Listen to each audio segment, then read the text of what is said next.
Good afternoon. Welcome to the Q.A.C. team podcast. How are you? I'm doing great. How are you doing today? I'm doing wonderful. I really appreciate you coming on, taking the time. Go ahead and let's get started and tell the audience who you are and what you do. Well, my name is Jason Odell. I am the CEO and owner of T-Box Golf Studios in Frederick, Maryland. We are a seven-bay simulator system that gives 26 different analytic ball flights for golf. So golfers come in, they pick a bay. We're like an indoor driving range.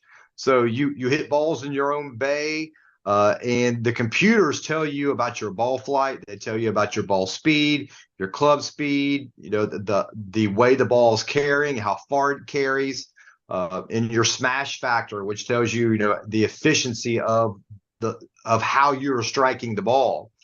And Wow. basically, what we do is we also have an indoor putting green that shows you the line to the hole and allows you to work on your speed and control without having to put too much thought into it.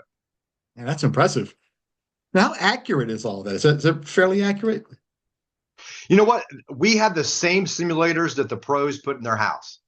Wow. So we go out and we've done a lot of research on other simulators and on what an actual ball will do. And I can tell you when I go hit a golf ball outside and I go inside the simulator, it's about a yard and a half difference. Wow. That's impressive. Love it. Good, Love it. thank you. Yeah. So tell us, why did you decide to be a business owner? You know what? It was to fill a void. My son and I, we really got tired of freezing in the winter and getting sunburn in the summer. And I thought, there's a lot of other folks out there that they don't like being out in the weather, or maybe they can't walk a golf course and they just want to hit some balls and they don't want to go to, a country club or go hit some range balls, which are pretty ineffective.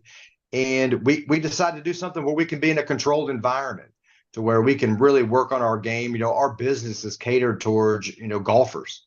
It's not catered towards the party crowd or some of the other places that you see around. We're dedicated to golfers who want to come in and they want to benefit from the technology and they really want to work on their game. Yeah. That's awesome. That's a good niche right there because you got people who are very serious about it, who want to improve their game and are looking to probably get into professional golf, right? Oh, certainly, certainly. I mean, Yeah. we have a younger crowd from I'll say 9 and 10-year-olds all the way up into I think there was a gentleman the other day who was 74 years old. So we kind of cover the gamut, and we're looking for recreational players that want to better themselves. And we just had a young man that come in and he come in third place this week in a tournament in Orlando. So we kind of cover the gamut of everything. That's very cool. Third place, that's good. That's moving up. That's really good. Yeah. Yeah, that's awesome. So why'd you choose this industry? Sports.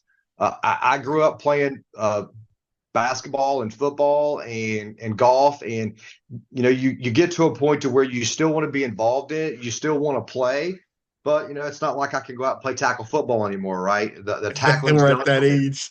So I still got to have something competitive, and golf is a true love of mine. And every business book you read says go into business doing something you love. So it was just kind of a natural fit. Yeah, that's something we talk about a lot, especially on my Friday at 4 podcast series. If you do what you love, you never work a day in your life. It's very true. And that's so Very true. true. I love what I do. I love my business. I love podcasting. I love interviewing business owners. I'm excited every time I get one of these others. All day I'm waiting to do this, and I just can't wait to get here and get set up and really interview because I love what I do.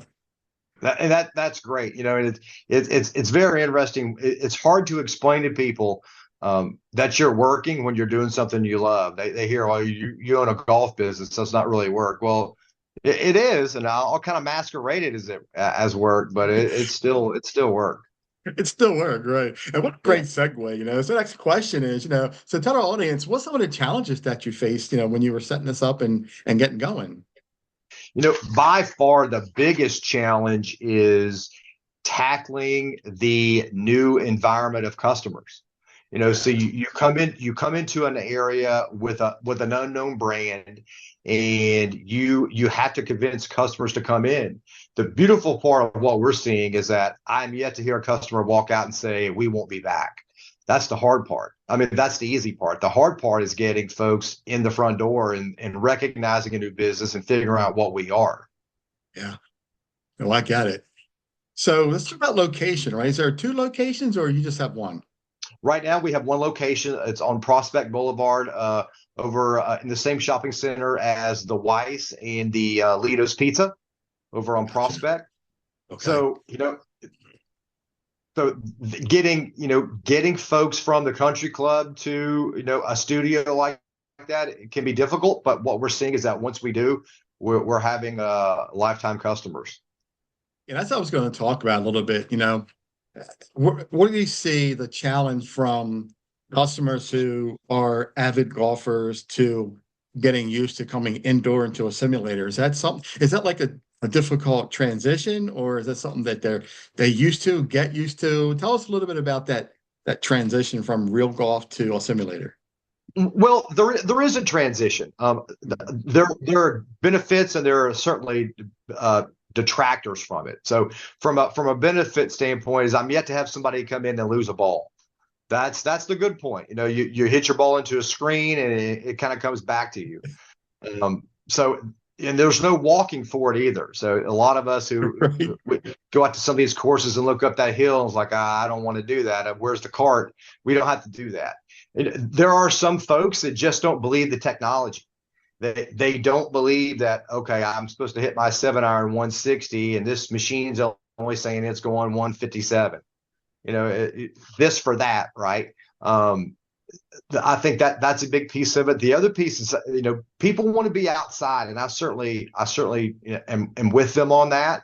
But from a training standpoint, within the technology that we're giving folks at a $29 per hour rate, you can't beat it. Yeah, that's what I was going to talk about. I think, when you get into the intricates of it, right? As you said, well, I hit the ball. It said I usually do 170, but it said 168, 169. I mean, Yeah. we're comparing apples to apples here, right? And it shouldn't really matter a couple of different miles per hour or something, but it's all about getting into time, right? You're practicing, you're able to play So year round, right? I mean, if it's snowing outside, you can't hit a golf course. It's snowing, but you go to a range, you go inside to your place, and you have all the time you need to really perfect your swing. yeah, and it's interesting. The more and more you get comfortable with it and understanding the technology and understanding how beneficial it is, Mhm. uh, the more and more people come back. I've got one customer that comes in and his whole repertoire for the day is he'll play around a golf and he will come in to our facility for an hour and work on the things that weren't right during his round. Now, not Wow. everybody has that time to do that. I certainly don't, but I would love to. But those days are long gone for me. But at the end of the day, having the access to the technology and knowing that I'm hitting the ball 6 millimeters on the toe versus guessing, is really beneficial to fixing that swing path and getting a controlled swing towards your target.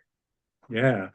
So when somebody comes and makes a visit and they're practicing and doing, are there like reports that you get off of your swing, or is it just kind of like it's all in the machine there and you see it and that's it?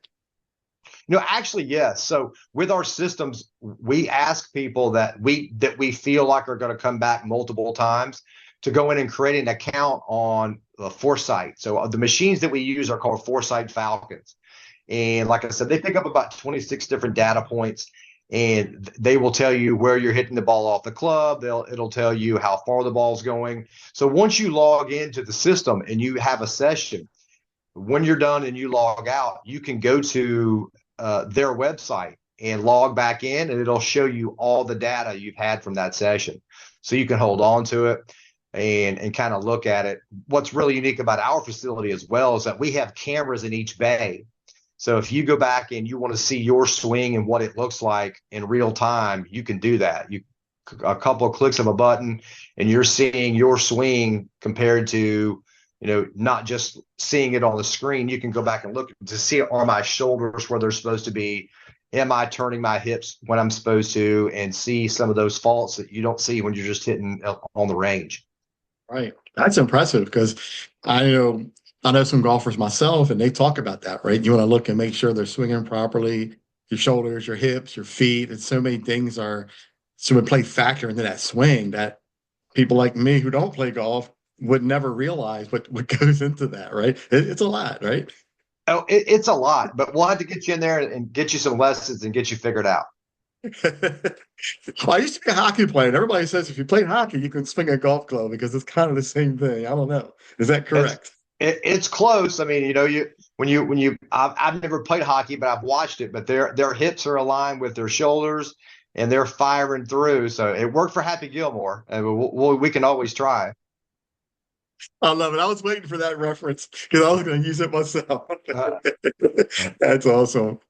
So Jason, what are your expectations for your business in the next year or two? What are you looking to accomplish?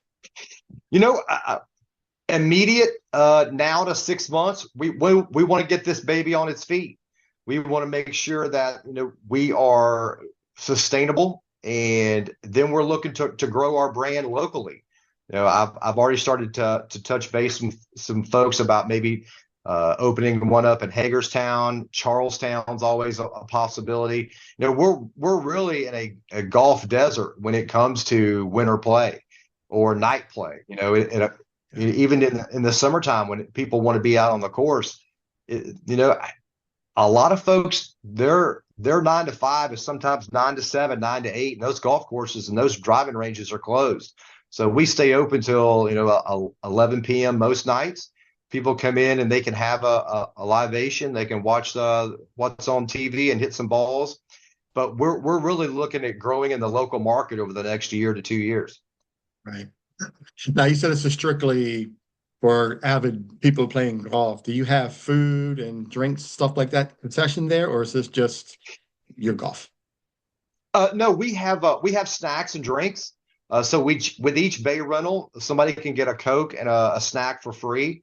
Like I said, we're catering to golfers, and we know that golfers like to have a little bit of snacks here and there. We also have beer.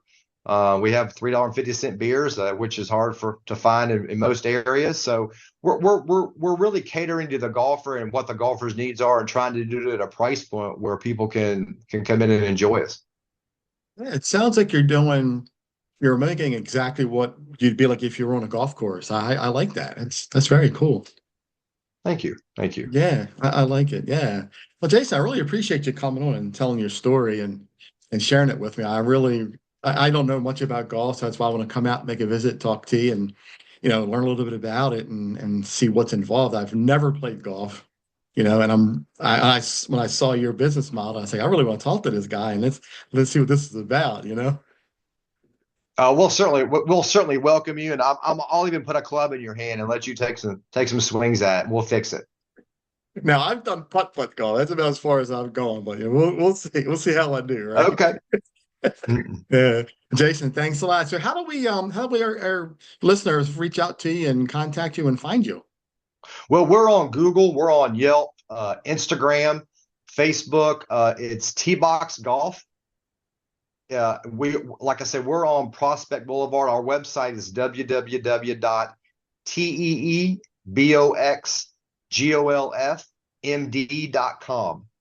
You can go on there. You can look up, read about our business. You can read about us. You can look at the rates. We got a $29 rate during the day, $39 at night and on weekends. So it's not some place you're going to come out to and break the bank. Again, we're catering to golfers who want to golf. And, for us, we're going to offer a $25 rate to any of your listeners coming in at any time. Come in, get an hour for $25, get you a Coke, and let's golf together. I appreciate that. Thanks. I was going to ask you if you had a discount you want to offer to our listeners, man. I appreciate that. Yeah. Do you have any code you want us to use, or just mention the podcast? Just mention the podcast. We'll take care of the rest. Awesome. Appreciate that. Jason, thanks again for coming on. Great story. I love it. I can't wait to come out and make a visit. And enjoy the rest of your day, and we'll chat soon. Thank you very much for having me on. I appreciate it. You got it, man. Good talking to you. Have a great rest of your day. All right. Thanks. You too. Bye. You've been listening to the Q.A.C. Team podcast with your host, Charles Luttrell. Connect with us on the web at QACteam.com, TikTok at Q.A.C. Team, Facebook and Instagram at Q.A.C.team. Thanks for your support.